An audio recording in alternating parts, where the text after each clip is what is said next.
Hollywood, Bollywood, Tollywood, Kollywood, ಮಾಲಿವುಡ್ನ ಸಿನಿ ಜಗತ್ತಿನ ಸಿನಿಯಾನ ಕಾರ್ಯಕ್ರಮಕ್ಕೆ ಸ್ವಾಗತ. ನಾನು ನಂದಿನಿ ಸಾಗರ. ನಟಿ ಕಂಗನಾ ರನಾವತ್ ಮತ್ತು ಆರ್ ಮಾಧವನ್ ಅವರದ್ದು ಬಾಲಿವುಡ್ನಲ್ಲಿ ಹಿಟ್ ಜೋಡಿ. ತನು ವೆಡ್ಸ್ ಮನು ಮತ್ತು ತನು ವೆಡ್ಸ್ ಮನು ರಿಟರ್ನ್ ಸಿನಿಮಾಗಳ ಮೂಲಕ ಅವರು ಅಪಾರ ಅಭಿಮಾನಿಗಳನ್ನ ರಂಜಿಸಿದ್ದಾರೆ. ಈಗ ಅವರಿಬ್ರು ಮತ್ತೊಮ್ಮೆ ಒಂದಾಗಿ ಸಿನಿಮಾ ಮಾಡೋಕೆ ಸಜ್ಜಾಗಿದ್ದಾರೆ. ಅಂದಹಾಗೆ ಇದು ಗಾಸಿಪ್ ಅಲ್ಲ, ಸ್ವತಃ ಕಂಗನಾ ರನಾವತ್ ಅವರು ಈ ಬಗ್ಗೆ ಮಾಹಿತಿ ಹಂಚಿಕೊಂಡಿದ್ದಾರೆ. ಮಾಧವನ್ ಜೊತೆ ಇರುವ ಫೋಟೋವನ್ನ ಅವರು ಹಂಚಿಕೊಂಡಿದ್ದಾರೆ. ಆ ಮೂಲಕ ಅಭಿಮಾನಿಗಳಿಗೆ ಖುಷಿಯ ಸುದ್ದಿ ನೀಡಿದ್ದಾರೆ. ಇನ್ನೊಂದು ಅಚ್ಚರಿಯ ಸಿನಿಮಾಗಾಗಿ ನಾನು ನನ್ನ ಫೇವರೇಟ್ ನಟನ ಜೊತೆ ಒಂದಾಗಿದ್ದೇನೆ ಎಂದು ಕಂಗನಾ ರನಾವತ್ ಅವರು ಈ ಫೋಟೋಗೆ ಕ್ಯಾಪ್ಷನ್ ನೀಡಿದ್ದಾರೆ. ಕಂಗನಾ ರನಾವತ್ ಜೊತೆ ಕೆಲಸ ಮಾಡಲು ಕಾತುರ ಶುರುವಾಗಿದೆ ಎಂದು ಆರ್ ಮಾಧವನ್ ಅವರು ಬರೆದುಕೊಂಡಿದ್ದಾರೆ. ಸದ್ಯಕ್ಕೆ ಅವರಿಬ್ರು ಸ್ಕ್ರಿಪ್ಟ್ ರೀಡಿಂಗ್ ನಲ್ಲಿ ತೊಡಗಿಕೊಂಡಿದ್ದಾರೆ. ಆದಷ್ಟು ಬೇಗ ಈ ಸಿನಿಮಾದ ಶೂಟಿಂಗ್ ಶುರುವಾಗಲಿ ಎಂದು ಫ್ಯಾನ್ಸ್ ಕಾದಿದ್ದಾರೆ. ಒಂದು ಸರಳ ಪ್ರೇಮ ಕಥೆ ಚಿತ್ರದ ಮೂಲಕ ನಿರ್ದೇಶಕ ಸುನಿ ಹಾಗೂ ನಟ ವಿನಯ್ ರಾಜ್ಕುಮಾರ್ ದೊಡ್ಡ ಗೆಲುವು ಕಂಡಿದ್ದಾರೆ. ಫೆಬ್ರವರಿ 9ರಂದು ರಿಲೀಸ್ ಆದ ಈ ಚಿತ್ರಕ್ಕೆ ಮೆಚ್ಚುಗೆ ಸಿಗ್ತಾ ಇದೆ. ಸಾಮಾನ್ಯವಾಗಿ ಸಿನಿಮಾ ಹಿಟ್ ಆದ ಬಳಿಕ ಅದರ ರಿಮೇಕ್ ಹಕ್ಕಿಗೆ ಬೇಡಿಕೆ ಬರೋದು ಸಹಜ. ಇದಕ್ಕೆ ಒಂದು ಸರಳ ಪ್ರೇಮ ಕಥೆ ಸಿನಿಮಾ ಕೂಡ ಹೊರತಾಗಿಲ್ಲ. ಎಲ್ಲರೂ ಅಚ್ಚುಕಟ್ಟಾಗಿ ನಟಿಸಿದ್ದಾರೆ. ವಿನಯ್ ರಾಜ್ಕುಮಾರ್, ಮಲ್ಲಿಕಾ ಸಿಂಗ್, ಸ್ವಾದಿಷ್ಟ ಮೊದಲಾದವರು ಇರೋ ಈ ಚಿತ್ರವನ್ನ ಪ್ರೇಕ್ಷಕರು ಕೂಡ ಮೆಚ್ಚಿಕೊಂಡಿದ್ದಾರೆ. ಈಗ ಒಂದು ಸರಳ ಪ್ರೇಮ ಕಥೆ ಸಿನಿಮಾದ ರಿಮೇಕ್ ಹಕ್ಕನ್ನ ಪರಭಾಷಿಗರು ಕೇಳ್ತಿದ್ದಾರೆ. ಸಿನಿಮಾಗೆ ಒಳ್ಳೆಯ ಕಲೆಕ್ಷನ್ ಕೂಡ ಆಗ್ತಾ ಇದೆ. ಈ ಚಿತ್ರ ನಿರ್ಮಾಣ ಮಾಡಿದ ಮೈಸೂರು ರಮೇಶ್ ಖುಷಿಯಾಗಿದ್ದಾರೆ. ಅವರು ಸಿನಿಮಾ ರಿಮೇಕ್ ಹಕ್ಕಿಗೆ ಬೇಡಿಕೆ ಬಂದಿರೋ ಬಗ್ಗೆ ಮಾತನಾಡಿದ್ದಾರೆ. ರಿಮೇಕ್ಗೆ ಬೇಡಿಕೆ ಬಂದಿದೆ ಅಂದ್ರೆ ಈ ಸಿನಿಮಾದ ಕತೆ ಜಾನರ್ ಮೆಚ್ಚಿಕೊಂಡಿದ್ದಾರೆ ಅಂತಾನೆ ಅರ್ಥ. ಕನ್ನಡ ಸಿನಿಮಾಗಳು ಈ ರೇಂಜ್ಗೆ ಎಲ್ಲರ ಗಮನ ಸೆಳೀತಾ ಇರೋದು ಕನ್ನಡಿಗರ ಖುಷಿಗೆ ಕಾರಣವಾಗಿದೆ. ನಟಿ ಅನುಷ್ಕಾ ಶರ್ಮಾ ಕಳೆದ ಕೆಲವು ದಿನಗಳಿಂದ ತಮ್ಮ ವೈಯಕ್ತಿಕ ವಿಚಾರದಿಂದ ಸುದ್ದಿಯಲ್ಲಿದ್ದಾರೆ. ಅನುಷ್ಕಾ 2ನೇ ಬಾರಿಗೆ ಪ್ರೆಗ್ನೆಂಟ್ ಆದ ಬಗ್ಗೆ ಭಾರಿ ಚರ್ಚೆ ನಡೀತಾ ಇದೆ. ಮತ್ತೊಂದೆಡೆ ವಿರಾಟ್ ಕೊಹ್ಲಿ ಕ್ರಿಕೆಟ್ ಪಂದ್ಯಗಳಿಂದ ದೂರ ಉಳಿದಿದ್ದಾರೆ. 2ನೇ ಮಗುವಿನ ನಿರೀಕ್ಷೆಯಲ್ಲಿರುವ ಬಗ್ಗೆ ಅವರು ಇನ್ನೂ ಯಾವುದೇ ಅಧಿಕೃತ ಮಾಹಿತಿಯನ್ನ ನೀಡಿಲ್ಲ. ಸದ್ಯ ಅವರು ಮಾಧ್ಯಮಗಳಿಂದ ದೂರವಿದ್ದಾರೆ. ಅನುಷ್ಕಾ ಅವರ ಆರೋಗ್ಯದ ಕುರಿತು ಪತ್ರಕರ್ತರೊಬ್ಬರು ಹಾಕಿರುವ ಪೋಸ್ಟ್ ನೆಟ್ಟಿಗರ ಗಮನ ಸೆಳೆದಿದೆ. ಪತ್ರಕರ್ತ ಅಭಿಷೇಕ್ ತ್ರಿಪಾಠಿ ಟ್ವಿಟರ್ನಲ್ಲಿ ಪೋಸ್ಟ್ ಒಂದನ್ನ ಬರೆದಿದ್ದಾರೆ. ಅದರಲ್ಲಿ ಅವರು ಅನುಷ್ಕಾ ಮತ್ತು ವಿರಾಟ್ ಹೆಸರನ್ನ ಉಲ್ಲೇಖಿಸಿದ್ದಾರೆ. 4 ವಿಷಯಗಳು. 1. ಡಿವಿಲಿಯರ್ಸ್ ಹೇಳಿದ್ದು ಸರಿ. 2. ಕೆಲವು ಸಮಸ್ಯೆಗಳ ಕಾರಣ ವಿದೇಶದಲ್ಲಿ ವೈದ್ಯರ ಬಳಿ ಚಿಕಿತ್ಸೆ ಪಡೆಯಲು ಮತ್ತು ಕುಟುಂಬದೊಂದಿಗೆ ಇರಲು ವಿರಾಟ್ ನಿರ್ಧರಿಸಿದ್ದಾರೆ. 3. ಬಿಸಿಸಿಐ ಅನುಮತಿಯೊಂದಿಗೆ ಈ ಸಮಯದಲ್ಲಿ ಅವರು ತಮ್ಮ ಕುಟುಂಬದೊಂದಿಗೆ ಇರಲು ನಿರ್ಧರಿಸಿದ್ದಾರೆ. 4. ನಾವು ಅವರ ಸಂತೋಷದ ಭವಿಷ್ಯಕ್ಕಾಗಿ ಪ್ರಾರ್ಥಿಸಬೇಕು ಎಂದು ಪೋಸ್ಟ್ ಮಾಡಲಾಗಿದೆ. ವಿರಾಟ್ ಮತ್ತು ಅನುಷ್ಕಾ ಅವರ ಖಾಸಗಿ ಜೀವನವನ್ನ ಗೌರವಿಸಿದ ಪತ್ರಕರ್ತರನ್ನ ಕೆಲವರು ಟೀಕಿಸಿದ್ದಾರೆ. ಕೆಲವರು ಅನುಷ್ಕಾ ಆರೋಗ್ಯದ ಬಗ್ಗೆ ಕಳವಳ ವ್ಯಕ್ತಪಡಿಸಿದ್ದಾರೆ. ಅವರಿಗೆ ಅನಾರೋಗ್ಯ ಉಂಟಾಗಿರಬಹುದು ಎಂದು ಹೇಳಲಾಗ್ತಿದೆ. ವಿವಾದಗಳಿಂದಲೇ ಎಲ್ಲರ ಗಮನ ಸೆಳೆದಿದ್ದ ದಿ ಕೇರಳ ಸ್ಟೋರಿ ಸಿನಿಮಾ ಕಳೆದ ವರ್ಷ ಮೇ ತಿಂಗಳಲ್ಲಿ ರಿಲೀಸ್ ಆಗಿತ್ತು. ಅದಾಗಿ ಎಷ್ಟು ತಿಂಗಳಾದ್ರೂ ಈ ಸಿನಿಮಾ OTTಗೆ ಬಂದಿರಲಿಲ್ಲ. ಕೊನೆಗೂ ಇದಕ್ಕೆ ಕಾಲ ಕೂಡಿ ಬಂದಿದೆ. ಫೆಬ್ರವರಿ 16ರಂದು ಸಿನಿಮಾ ZEE5 ಮೂಲಕ ಪ್ರಸಾರ ಕಾಣ್ತಾ ಇದೆ. ಕೇರಳದ ಯುವತಿಯೊಬ್ಬಳು ಮುಸ್ಲಿಂ ಧರ್ಮಕ್ಕೆ ಮತಾಂತರಗೊಂಡು ನಂತರ ಐಸಿಸ್ಗೆ ಸೇರುವ ಕತೆ ಈ ಚಿತ್ರದಲ್ಲಿ ತೋರಿಸಲಾಗಿದೆ. ಈ ರೀತಿ 32,000 ಪ್ರಕರಣಗಳು ನಡೆದಿವೆ ಎಂದು ಆರಂಭದಲ್ಲಿ ನಿರ್ದೇಶಕ ಸುದೀಪ್ತೋ ಸೇನ್ ಹೇಳಿದ್ರು. ಇದು ಸಾಕಷ್ಟು ಚರ್ಚೆಯನ್ನು ಕೂಡ ಹುಟ್ಟುಹಾಕಿತ್ತು. ನಂತರ ಈ ಸಂಖ್ಯೆಯನ್ನ ಸಿನಿಮಾ ತಂಡವೇ ಬದಲಿಸಿತ್ತು. ಸೆನ್ಸಾರ್ ಮಂಡಳಿ ಚಿತ್ರಕ್ಕೆ ಎ ಪ್ರಮಾಣ ಪತ್ರ ನೀಡೋದರ ಜೊತೆಗೆ 10 ದೃಶ್ಯಗಳಿಗೆ ಕತ್ತರಿ ಹಾಕಿದೆ. ಈಗ OTTಗೆ ರಿಲೀಸ್ ಆಗುವಾಗ ಆ ಕತ್ತರಿ ಹಾಕಿದ ದೃಶ್ಯಗಳನ್ನ ಸೇರಿಸಲಾಗುತ್ತದೆ ಎನ್ನುವ ಸುದ್ದಿ ಹರಿದಾಡಿದೆ. ಮತ್ತೆ ವಿವಾದಕ್ಕೆ ಜಾಗ ಮಾಡಿಕೊಳ್ಳಲು ಸಿದ್ಧವಿಲ್ಲದ ZEE5 ಸೆನ್ಸಾರ್ ಆದ ಕಾಪಿಯನ್ನೇ ಪ್ರಸಾರ ಮಾಡಲು ನಿರ್ಧರಿಸಿದೆ ಎನ್ನಲಾಗ್ತಿದೆ. ಇತ್ತೀಚೆಗೆ ಅನ್ನಪೂರ್ಣಿ ಸಿನಿಮಾ ಸಾಕಷ್ಟು ವಿವಾದವನ್ನ ಹುಟ್ಟುಹಾಕಿತ್ತು. ರಾಮನು ಮಾಂಸಾಹಾರ ಸೇವನೆ ಮಾಡಿದ್ದ ಎನ್ನುವ ಡೈಲಾಗ್ ಭರ್ಜರಿ ಚರ್ಚೆ ಹುಟ್ಟುಹಾಕಿತ್ತು. ನಂತರ ಈ ಚಿತ್ರವನ್ನ OTTಯಿಂದ ಹಿಂದಕ್ಕೆ ಪಡೆಯಲಾಗಿತ್ತು. ಆ ರೀತಿ ಆಗ್ಬಾರ್ದು ಅಂತ ZEE5 ಮುನ್ನೆಚ್ಚರಿಕೆ ವಹಿಸ್ತಾ ಇದೆ. ನಿರ್ದೇಶಕ ಇಂದ್ರಜಿತ್ ಲಂಕೇಶ್ ಅವರು ಹಲವು ಸದಭಿರುಚಿ ಚಿತ್ರಗಳನ್ನ ನಿರ್ದೇಶನ ಮಾಡಿ ಗಮನ ಸೆಳೆದಿದ್ದಾರೆ. ಈಗ ಅವರ ಮಗ ಸಮರ್ಜಿತ್ ಲಂಕೇಶ್ ಚಿತ್ರರಂಗಕ್ಕೆ ಕಾಲಿಡ್ತಿದ್ದಾರೆ. ಗೌರಿ ಸಿನಿಮಾ ಅವರ ಮೊದಲ ಚಿತ್ರವಾಗಿದ್ದು ಬಿಗ್ ಬಾಸ್ ಕನ್ನಡ OTT ಹಾಗೂ ಬಿಗ್ ಬಾಸ್ ಟಿವಿ ಸೀಸನ್ ಮೂಲಕ ಸಾನಿಯಾ ಖ್ಯಾತಿ ಹೆಚ್ಚಿಸಿಕೊಂಡಿರೋ ಸಾನಿಯಾ ಅಯ್ಯರ್ ನಾಯಕಿಯಾಗಿ ನಟಿಸಿದ್ದಾರೆ. ಈಗ ವಿಷಯ ಏನಪ್ಪಾ ಅಂದ್ರೆ ಪ್ರೇಮಿಗಳ ದಿನ ಸಮೀಪಿಸ್ತಾ ಇದೆ. ಈ ಕಾರಣಕ್ಕೆ ಇತ್ತೀಚೆಗೆ ಸಮರ್ಜಿತ್ ಹಾಗೂ ಸಾನ್ಯಾ ಅಯ್ಯರ್ ಬುಕ್ ಮೈ ಕ್ಯಾಪ್ಚರ್ ನಲ್ಲಿ ಫೋಟೋ ಶೂಟ್ ಮಾಡಿಸಿದ್ದಾರೆ. ಕೆನಡಾದ ಖ್ಯಾತ ಛಾಯಾಗ್ರಾಹಕ ರೋಹಿತ್ ಅವರು ಈ ಶೂಟ್ ಮಾಡಿದ್ದಾರೆ. ಈ ಫೋಟೋಗಳು ಸಖತ್ ವೈರಲ್ ಆಗ್ತಾ ಇವೆ. ಎಲ್ಲಾ ಕಡೆ ಇದೇ ಚರ್ಚೆ ನಡೀತಿದೆ. ಅಂದಹಾಗೆ ಈ ಜೋಡಿಗೆ ಮೇಕಪ್ ಮಾಡಿದ್ದು ಗೌರಿ ಕಪೂರ್. ಅವರು ಬಾಲಿವುಡ್ ನ ದೀಪಿಕಾ ಪಡುಕೋಣೆ ಸೇರಿ ಅನೇಕ ಸೆಲೆಬ್ರಿಟಿಗಳಿಗೆ ಮೇಕಪ್ ಆರ್ಟಿಸ್ಟ್ ಆಗಿ ಕೆಲಸ ಮಾಡಿದ್ದಾರೆ. ಮತ್ತೊಂದು ವಿಷಯ ಅಂದ್ರೆ ಗೌರಿ ಸಿನಿಮಾದ ಶೂಟಿಂಗ್ ಕಂಪ್ಲೀಟ್ ಆಗಿದೆ. ಇತ್ತೀಚೆಗೆ ಸಾನ್ಯಾ ಅವರು ಡಬ್ಬಿಂಗ್ ಕೆಲಸ ಕೂಡ ಪೂರ್ಣಗೊಳಿಸಿದ್ದಾರೆ. ಕಿರುತೆರೆ ಮೂಲಕ ಫೇಮಸ್ ಆದ ಸಾನ್ಯಾ ಅಯ್ಯರ್ ಅವರು ಈಗ ಸಮರ್ಜಿತ್ ಜೊತೆ ಮೊದಲ ಬಾರಿಗೆ ಸಿನಿಮಾದಲ್ಲಿ ತೆರೆ ಹಂಚಿಕೊಂಡಿದ್ದಾರೆ. ಶೀಘ್ರವೇ ಸಿನಿಮಾ ರಿಲೀಸ್ ಆಗಲಿದೆ.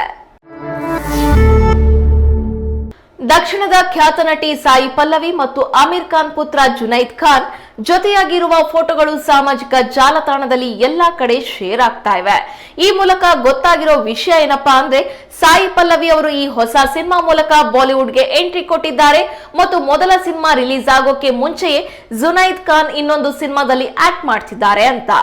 ಆಮಿರ್ ಖಾನ್ ಅವರ ಪುತ್ರ ಜುನೈದ್ ಖಾನ್ ಅವರು ಚಿತ್ರರಂಗಕ್ಕೆ ನಟನಾಗಿ ಎಂಟ್ರಿ ನೀಡ್ತಾ ಇದ್ದಾರೆ. ಅವರ ಮೊದಲ ಸಿನಿಮಾ ಮಹಾರಾಜ್ ಬಿಡುಗಡೆ ಆಗೋದು ಇನ್ನು ಬಾಕಿ ಇದೆ ಅಷ್ಟರಲ್ಲಾಗ್ಲೇ ಅವರು ಎರಡನೇ ಸಿನಿಮಾದ ಶೂಟಿಂಗ್ ನಲ್ಲಿ ಸಾಯಿ ಪಲ್ಲವಿ ಜೊತೆ ಬ್ಯುಸಿ ಆಗಿದ್ದಾರೆ. ಜಪಾನ್ ನಲ್ಲಿ ಇದರ ಚಿತ್ರೀಕರಣ ನಡೀತಾ ಇದೆ. ಈ ಸಿನಿಮಾಕ್ಕೆ ಆಮಿರ್ ಖಾನ್ ಅವರೇ ಬಂಡವಾಳ ಹೂಡ್ತಾ ಇದ್ದಾರೆ. ಈ ಸಿನಿಮಾದ ಹೆಸರೇನು ಅಂತ ಇನ್ನೂ ಗೊತ್ತಾಗಿಲ್ಲ. ದಕ್ಷಿಣ ಭಾರತದ ತಾರೆ ಸಾಯಿ ಪಲ್ಲವಿ ಅವರು ತಮ್ಮ ಪ್ರತಿಭೆ ಏನು ಅಂತ ಈಗಾಗಲೇ ಸಾಬೀತುಪಡಿಸಿದ್ದಾರೆ. ಈಗ ಅವರು ಬಾಲಿವುಡ್ಗೆ ಎಂಟ್ರಿ ನೀಡ್ತಾ ಇದ್ದಾರೆ. ಆ ಕಾರಣದಿಂದ ಈ ಪ್ರಾಜೆಕ್ಟ್ ಬಗ್ಗೆ ನಿರೀಕ್ಷೆ ಮೂಡಿದೆ. ಆಮಿರ್ ಖಾನ್ ಪುತ್ರನಿಗೆ ಇವರು ಜೋಡಿಯಾಗಿರೋದ್ರಿಂದ ನಿರೀಕ್ಷೆ ಡಬಲ್ ಆಗಿದೆ. ಆರಂಭದಲ್ಲಿ ಈ ಸಿನಿಮಾದ ಶೂಟಿಂಗ್ಗೆ ಕೆಲವು ಅಡೆತಡೆಗಳು ಉಂಟಾಗಿದ್ವು. ಆದ್ರೆ ಈಗ ಚಿತ್ರೀಕರಣ ಸರಾಗವಾಗಿ ಸಾಗ್ತಿದೆ. ಈತ ಆಮಿರ್ ಖಾನ್ ಅವರು ನಿರ್ಮಾಣ ಮಾಡಿರುವ ಲಾಪತಾ ಲೇಡೀಸ್ ಸಿನಿಮಾ ಬಿಡುಗಡೆಗೆ ಸಜ್ಜಾಗಿದೆ. ಅದರ ಪ್ರಚಾರದಲ್ಲಿ ಅವರು ಭಾಗಿಯಾಗಿದ್ದಾರೆ. ಆಮಿರ್ ಖಾನ್ ಅವರ ಮಾಜಿ ಪತ್ನಿ ಕಿರಣ್ ರಾವ್ ಅವರು ಲಾಪತಾ ಲೇಡೀಸ್ ಚಿತ್ರಕ್ಕೆ ನಿರ್ದೇಶನ ಮಾಡಿದ್ದಾರೆ. ಡಿ ಬಾಸ್ ದರ್ಶನ್ ಅವರ ಮುಂದಿನ ಸಿನಿಮಾ ಯಾವುದು ಗೊತ್ತಾ? ಡೆವಿಲ್. ಇದರ ಬಗ್ಗೆ ಇದೇ ಮೊದಲ ಬಾರಿಗೆ ದರ್ಶನ್ ಅವರು ತಮ್ಮ ಅಭಿಮಾನಿಗಳಿಗೆ ಈ ಹೊಸ ಸಿನಿಮಾದ ಮಾಹಿತಿ ನೀಡಿದ್ದಾರೆ. ಸೋಷಿಯಲ್ ಮೀಡಿಯಾದ ಮೂಲಕ ತಮ್ಮ ಡೆವಿಲ್ ಸಿನಿಮಾದ ಅಪ್ಡೇಟ್ ನೀಡಿರುವ ಅವರು ತಮ್ಮ ಹುಟ್ಟುಹಬ್ಬದ ಮುನ್ನಾ ದಿನ ಡೆವಿಲ್ ಸಿನಿಮಾದ ಫಸ್ಟ್ ಲುಕ್ ರಿಲೀಸ್ ಹೇಳಿಕೊಂಡಿದ್ದಾರೆ.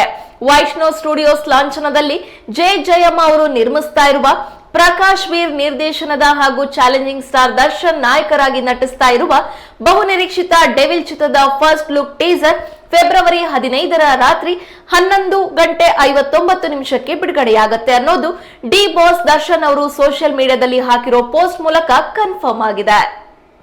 ಡೆವಿಲ್ ಚಿತ್ರದ ಫಸ್ಟ್ ಲುಕ್ ಟೀಸರ್ಗೆ ದರ್ಶನ್ ಅವರ ಅಭಿಮಾನಿಗಳು ಕಾತುರದಿಂದ ಕಾಯ್ತಿದ್ದಾರೆ. ಮಿಲನ ಚಿತ್ರದ ಖ್ಯಾತಿಯ ಪ್ರಕಾಶ್ ವೀರ್ ಅವರ ನಿರ್ದೇಶನದಲ್ಲಿ ಚಾಲೆಂಜಿಂಗ್ ಸ್ಟಾರ್ ದರ್ಶನ್ ಅವರು ನಾಯಕರಾಗಿ ನಟಿಸ್ತಾ ಇರುವ ಡೆವಿಲ್ ಸಿನಿಮಾದ ಸ್ಕ್ರಿಪ್ಟ್ ಪೂಜೆ 2 ತಿಂಗಳ ಹಿಂದೆ ಸರಳವಾಗಿ ನೆರವೇರಿತ್ತು. ಅಷ್ಟರಲ್ಲಾಗ್ಲೇ ಕೆಲವರು ಸಾಮಾಜಿಕ ಜಾಲತಾಣಗಳಲ್ಲಿ ಯಾವುದೋ ಪೋಸ್ಟರ್ ಹಾಕಿ ಡೆವಿಲ್ ಚಿತ್ರದ ಫಸ್ಟ್ ಲುಕ್ ಪೋಸ್ಟರ್ ಅಂತ ಹೇಳ್ಕೊಂಡಿದ್ರು. ಈಗಂತೂ ನಾಯಕಿ ಯಾರು ಅಂತ ಗೊತ್ತಾ ಅಂತಾನೂ ಜನ ಪೋಸ್ಟ್ ಮಾಡ್ತಿದ್ದಾರೆ. ಇದ್ಯಾವುದನ್ನು ಚಿತ್ರತಂಡ ಅಧಿಕೃತವಾಗಿ ಹೇಳೇ ಇಲ್ಲ. ನಿರ್ದೇಶಕ ಪ್ರಕಾಶ್ ವೀರ್ ಅವರು ಸದ್ಯದಲ್ಲೇ ನಮ್ಮ ಚಿತ್ರದ ಪ್ರಚಾರ ಕಾರ್ಯ ಆರಂಭಿಸುತ್ತೇವೆ. ನಮ್ಮ ವೈಷ್ಣವ್ ಸ್ಟುಡಿಯೋಸ್ ಸಂಸ್ಥೆಯ ಮೂಲಕವೇ ಅಧಿಕೃತವಾಗಿ ಡೆವಿಲ್ ಚಿತ್ರದ ಬಗ್ಗೆ ಮಾಹಿತಿ ನೀಡ್ತಾ ಹೋಗ್ತೇವೆ ಅಂತ ಹೇಳಿದ್ದಾರೆ. ಅಜನೀಶ್ ಲೋಕನಾಥ್ ಅವರ ಸಂಗೀತ ಸಂಯೋಜನೆ ಈ ಚಿತ್ರಕ್ಕೆ ಇರಲಿದೆ. ವೈಷ್ಣವ್ ಬ್ಯಾನರ್ ಅಡಿಯಲ್ಲಿ ಈ ಸಿನಿಮಾ ನಿರ್ಮಾಣವಾಗಲಿದೆ. ನಟ ನಿರ್ದೇಶಕ ಉಪೇಂದ್ರ ಅವರು ತಮ್ಮ ಹೊಸ ಚಿತ್ರ UI ಸಿನಿಮಾದ ಫಸ್ಟ್ ಸಿಂಗಲ್ ಪ್ರೋಮೋ ರಿಲೀಸ್ ಮಾಡೋಕೆ ರೆಡಿಯಾಗಿದ್ದಾರೆ. ಪ್ರೇಮಿಗಳ ದಿನದಂದೇ ಈ ಪ್ರೋಮೋ ಬಿಡುಗಡೆ ಆಗುತ್ತೆ. ಫೆಬ್ರವರಿ 14ರ ಬೆಳಗ್ಗೆ 10 ಗಂಟೆಗೆ UI ಸಿನಿಮಾದ ಫಸ್ಟ್ ಸಿಂಗಲ್ ಪ್ರೋಮೋ ರಿಲೀಸ್ ಆಗುತ್ತೆ. ಇದೇ ಸಿನಿಮಾಕ್ಕೆ ಸಂಬಂಧಪಟ್ಟ ಇನ್ನೊಂದು ಅಪ್ಡೇಟ್ ಏನಂದ್ರೆ ಉಪೇಂದ್ರ ಅವರು ಈ ಸಿನಿಮಾದ ಡಬ್ಬಿಂಗ್ ನಲ್ಲಿ ತೊಡಗಿಕೊಂಡಿದ್ದಾರೆ. ನಿರ್ಮಾಪಕರಲ್ಲಿ ಒಬ್ಬರಾದ KP ಶ್ರೀಕಾಂತ್ ಸೋಷಿಯಲ್ ಮೀಡಿಯಾದಲ್ಲಿ ಈ ಬಗ್ಗೆ ಮಾಹಿತಿ ನೀಡಿದ್ದಾರೆ.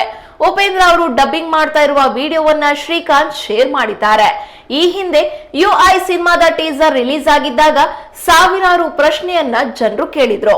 ಈ ಟೀಸರ್ ಎಷ್ಟು ಫೇಮಸ್ ಆಗಿತ್ತು ಅಂದ್ರೆ ರಿಲೀಸ್ ಆದ ಕೆಲವೇ ಗಂಟೆಗಳಲ್ಲಿ 23 ಮಿಲಿಯನ್ ವೀಕ್ಷಣೆ ಪಡೆದುಕೊಂಡಿತ್ತು.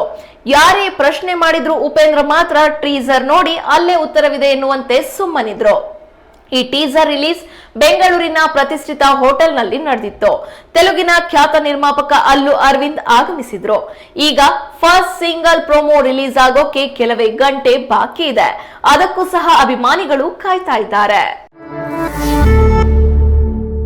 ಬಾಲಿವುಡ್ನ ಭೂಲ್ ಭುಲಯ್ಯ ಸಿನಿಮಾ 2 ಪಾರ್ಟ್ ಈಗಾಗಲೇ ರಿಲೀಸ್ ಆಗಿದೆ. ಈಗ 3ನೇ ಪಾರ್ಟ್ಗೆ ನಿರ್ದೇಶಕ ಅನೀಸ್ ರೆಡಿ ಆಗ್ತಾ ಇದ್ದಾರೆ. ವಿಷಯ ಏನಂದ್ರೆ, ಮೊದಲ ಭಾಗದಲ್ಲಿ ಅಭಿನಯಿಸಿ ವಿದ್ಯಾ ಬಾಲನ್ ಮತ್ತು ಅಕ್ಷಯ್ ಕುಮಾರ್ 2ನೇ ಪಾರ್ಟ್ ನಲ್ಲಿ ಆಕ್ಟ್ ಮಾಡಿರಲಿಲ್ಲ. ವಿದ್ಯಾ ಬಾಲನ್ ಅವರ ಮಂಜುಲಿಕಾ ಪಾತ್ರ ಅಭಿಮಾನಿಗಳ ಮೆಚ್ಚುಗೆ ಪಡೆದಿತ್ತು. ಆದ್ರೆ 2ನೇ ಭಾಗದಲ್ಲಿ ಕಾರ್ತಿಕ್ ಆರ್ಯನ್ ನಟಿಸಿದ್ದು ಟಬು ಕಿಯಾರಾ ಅಡ್ವಾಣಿ ಪಾತ್ರ ಮಾಡಿದ್ರು. ಈ ಸಿನಿಮಾ ಕರೋನಾ ನಂತರ ರಿಲೀಸ್ ಆಗಿದ್ದು ಗೆದ್ದು ತೋರಿಸಿತ್ತು. 50 ಕೋಟಿಯಲ್ಲಿ ನಿರ್ಮಾಣವಾದ ಈ ಸಿನಿಮಾ ಬಾಕ್ಸ್ ಆಫೀಸ್ ನಲ್ಲಿ ಗಳಿಸಿದ್ದು ಬರೋಬ್ಬರಿ 185 ಕೋಟಿ ಎನ್ನಲಾಗಿತ್ತು. ನಿರೀಕ್ಷೆಗೂ ಮೀರಿ ಹಣ ಬಂದಿರುವ ಕಾರಣಕ್ಕಾಗಿ ತಮ್ಮ ಸಿನಿಮಾದ ನಾಯಕ ನಟ ಕಾರ್ತಿಕ್ ಆರ್ಯನ್ ಅವರಿಗೆ ಭರ್ಜರಿ ಉಡುಗೊರೆಯನ್ನೇ ನೀಡಿದ್ರು ನಿರ್ಮಾಪಕ ಭೂಷಣ್ ಕುಮಾರ್. ಅಂದಾಜು 4 ಕೋಟಿ ರೂಪಾಯಿ ಮೌಲ್ಯದ ಮೆಕ್ ಲಾರೆನ್ ಕಾರನ್ನ ಉಡುಗೊರೆಯಾಗಿ ನೀಡಿದ್ದಾಗಿದ್ರು. ಇದಾಗಿ 3ನೇ ಭಾಗ ಮೂಡಿ ಬರ್ತಿದೆ. ಈ ಸಿನಿಮಾದಲ್ಲಿ ಮತ್ತೆ ವಿದ್ಯಾ ಬಾಲನ್ ನಟಿಸ್ತಾ ಇದ್ದಾರೆ. ತಮ್ಮ ಮಂಜುಲಿಕಾ ಪಾತ್ರವನ್ನೇ ಅವರು ಮುಂದುವರಿಸಲಿದ್ದಾರಂತೆ. ಆದ್ರೆ ಅಕ್ಷಯ್ ಕುಮಾರ್ ನಟಿಸ್ತಾರಾ ಅಥವಾ ಕಾರ್ತಿಕ್ ಆರ್ಯನ್ ಇರ್ತಾರಾ ಎನ್ನುವ ಕುತೂಹಲ ಎಲ್ಲರಲ್ಲಿದೆ. ಅದಕ್ಕೂ ಮುಂದಿನ ದಿನಗಳಲ್ಲಿ ಉತ್ತರ ಸಿಗಬಹುದು. ರಶ್ಮಿಕಾ ಮಂದಣ್ಣ ಅವರ ಹೊಸ ಸಿನಿಮಾ ರೇನ್ಬೋ ಶೂಟಿಂಗ್ ಅರ್ಧಕ್ಕೆ ನಿಂತಿದೆಯಂತೆ. ಸ್ಟಾರ್ ನಟಿ ರಶ್ಮಿಕಾ ಮಂದಣ್ಣ ಹಲವು ಸಿನಿಮಾ ಆಫರ್ಗಳು ಅವರ ಕೈಯಲ್ಲಿದೆ. ಇನ್ನು ಕೆಲವು ಪ್ರಾಜೆಕ್ಟ್ ಫೈನಲ್ ಆಗಿದ್ದು ಅಧಿಕೃತ ಘೋಷಣೆ ಬಾಕಿ ಇದೆ. ಅನಿಮಲ್ ಸಿನಿಮಾ ಕಳೆದ ವರ್ಷಾಂತ್ಯಕ್ಕೆ ರಿಲೀಸ್ ಆಗಿ ಸೂಪರ್ ಹಿಟ್ ಎನಿಸಿಕೊಂಡಿದೆ. ಈ ಚಿತ್ರದಿಂದ ಅವರು ಗೆದ್ದು ಬೀಗಿದ್ದಾರೆ. ಆದ್ರೆ ರೇನ್ಬೋ ಸಿನಿಮಾದ ಶೂಟಿಂಗ್ ಯಾಕೆ ನಿಲ್ತು ಅಂತ ಗೊತ್ತಾಗ್ತಿಲ್ಲ. ಈ ನಡುವೆ ರಶ್ಮಿಕಾ ಮಂದಣ್ಣ ಅವರು ಪುಷ್ಪ 2 ಚಿತ್ರದ ಶೂಟಿಂಗ್ ನಲ್ಲಿ ಬ್ಯುಸಿ ಆಗಿದ್ದಾರೆ. ಈ ಸಿನಿಮಾ ಬಗ್ಗೆ ಅಭಿಮಾನಿಗಳಿಗೆ ಸಾಕಷ್ಟು ನಿರೀಕ್ಷೆ ಇದೆ. ಈ ಚಿತ್ರಕ್ಕಾಗಿ ಅವರು ದೊಡ್ಡ ಸಂಭಾವನೆ ಪಡಿತಾ ಇದ್ದಾರೆ. ಇದಲ್ಲದೆ ಅವರು ಧನುಷ್ ಜೊತೆ ಆಕ್ಟ್ ಮಾಡ್ತಾ ಇದ್ದಾರೆ. ಇತ್ತ ರೇನ್ಬೋ ಚಿತ್ರಕ್ಕೆ ತಮಿಳು ನಿರ್ದೇಶಕ ಶಾಂತನು ಬಾನ್ ಆಕ್ಷನ್ ಕಟ್ ಹೇಳ್ತಾ ಇದ್ದಾರೆ. ಈ ಚಿತ್ರದ 1 ಹಂತದ ಶೂಟಿಂಗ್ ಹಲವು ದಿನಗಳ ಹಿಂದೆ ಪೂರ್ಣಗೊಂಡಿದೆ. 2ನೇ ಹಂತದ ಶೂಟಿಂಗ್ ಇನ್ನೂ ಆರಂಭ ಆಗಿಲ್ಲ. ಈ ಬಗ್ಗೆ ಯಾವುದೇ ಅಪ್ಡೇಟ್ ಕೂಡ ಬಂದಿಲ್ಲ. ರಶ್ಮಿಕಾ ಮಂದಣ್ಣ ಅವರು ಶೂಟಿಂಗ್ ನಲ್ಲಿ ಭಾಗಿಯಾಗ್ತಿಲ್ಲ ಎನ್ನಲಾಗಿದೆ. ಈ ಮೊದಲು ರಶ್ಮಿಕಾ ಈ ಚಿತ್ರಕ್ಕಾಗಿ ಹೆಚ್ಚಿನ ಸಂಭಾವನೆ ಡಿಮ್ಯಾಂಡ್ ಮಾಡಿದ್ದಾರೆ ಎಂದು ವರದಿಯಾಗಿತ್ತು. ಇದಕ್ಕೆ ನಿರ್ಮಾಪಕರು ಒಪ್ಪಿಗೆ ಸೂಚಿಸಿದ್ರು. ಇದರ ಜೊತೆಗೆ ಕಥೆಯಲ್ಲೂ ಕೆಲವು ಬದಲಾವಣೆ ಮಾಡೋಕೆ ಸೂಚಿಸಿದ್ರು. ಆದ್ರೆ ಈ ಬಗ್ಗೆ ನಿರ್ದೇಶಕರು ಯಾವ ರೀತಿಯ ನಿರ್ಧಾರ ತೆಗೆದುಕೊಂಡಿದ್ದಾರೆ ಎನ್ನುವ ವಿಚಾರ ಸ್ಪಷ್ಟವಾಗಿಲ್ಲ. ತಮ್ಮ ಸಂಭಾವನೆ ಬಗ್ಗೆ ಸುಳ್ಳು ಸುದ್ದಿ ಹಬ್ಬಿಸಿದವರಿಗೆ ರಶ್ಮಿಕಾ ಮಂದಣ್ಣ ತಮ್ಮದೇ ಶೈಲಿಯಲ್ಲಿ ಉತ್ತರ ನೀಡಿದ್ರು. ನಾನು ಪ್ರತಿ ಚಿತ್ರಕ್ಕೆ 4.5 ಕೋಟಿ ರೂಪಾಯಿ ಪಡೆಯುತ್ತೇನೆ ಎನ್ನುವ ವರದಿ ಹರಿದಾಡ್ತಾ ಇದೆ. ಇನ್ನು ಮುಂದೆ ನಾನು ಅಷ್ಟೇ ಕೇಳ್ತೇನೆ. ನಿರ್ಮಾಪಕರು ಯಾಕೆ ಅಂತ ಕೇಳಿದ್ರೆ ಮಾಧ್ಯಮಗಳಲ್ಲಿ ಹಾಗೆಯೇ ಬಂದಿದೆ ಎನ್ನುತ್ತೇನೆ ಎಂದು ಗರಂ ಆಗಿ ಪ್ರತಿಕ್ರಿಯೆ ನೀಡಿದ್ದಾರೆ. ಇದಿಷ್ಟು ಇಂದಿನ ಸಿನಿ ಜಗತ್ತಿನ ಸಿನಿಯಾನ. ನಾಳೆ ಮತ್ತಷ್ಟು ಸಿನಿ ಅಪ್ಡೇಟ್ಸ್ ನೊಂದಿಗೆ ನಿಮ್ಮ ಮುಂದೆ ಬರ್ತೀವಿ. ಅಲ್ಲಿವರೆಗೂ ನೋಡ್ತಾ ಇರಿ ಕನ್ನಡ ಮೀಡಿಯಂ 24x7.